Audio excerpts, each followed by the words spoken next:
This is Savanah Hernandez for Action 7 News. I am currently in National Harbor, Maryland for CPAC. I'm going to be here Wednesday, Thursday, Friday. Should be a very exciting event. A lot of big names are going to be here, politicians. President Donald Trump also set to attend this Saturday, so very exciting. Of course, as we know, since 2016, since President Trump has taken office, the conservative movement has really grown, and there's been a lot of people in America who have really rallied behind him, rallied for the president, so this should be a high energy event, one where people are going to be bringing light to a lot of important issues.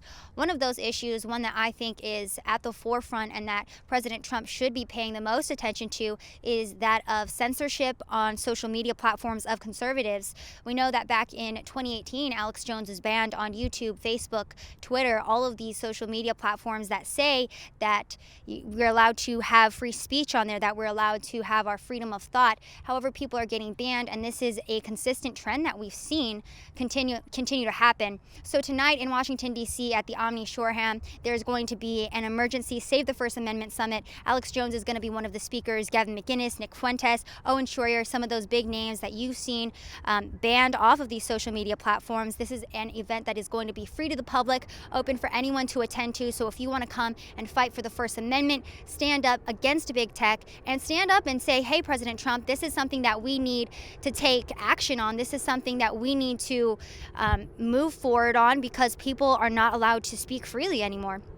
So that's something that's going to be going on tonight. Tomorrow we also have a reception at the Sunset Room here in National Harbor, another really exciting event. Alex Jones will be at that event as well. And then CPAC all 3 days, nonstop coverage. Owen Schroyer's on the ground, Harrison Smith.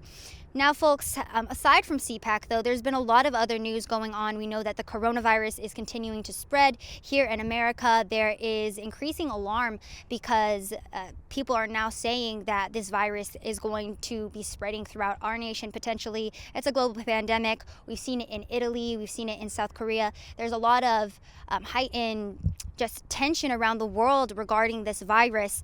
So I'll be giving updates on that as well. And we know that yesterday night was the 10th Democratic debate in South Carolina. This Saturday is the South Carolina primary. And of course, that debate hosted the 7 candidates and new face, Mike Bloomberg. It was a total crazy disaster. I was following along on Twitter as everything was coming out, and apparently the mediators didn't do a good job of getting the candidates to speak underneath their time, and the candidates were walking all over each other, and it was just another complete disaster, similar to that debate in Nevada. And this poll that came out today that is saying that Biden is going to be leading, or is leading, by 18 points in South Carolina. Now, that's an article by The Hill, and of course, we'll see what comes of this Saturday. We know that there's been a lot of popularity surrounding Bernie Sanders, and Joe Biden has been doing so poorly at these debates. He's been doing so poorly in the polls. So we're going to be keeping you updated with that, folks. And again, at CPAC all week, Omni Shoreham tonight at 7 to 10 p.m., and then the Sunset Room tomorrow here in Maryland. This has been Savanah Hernandez for Action 7 News.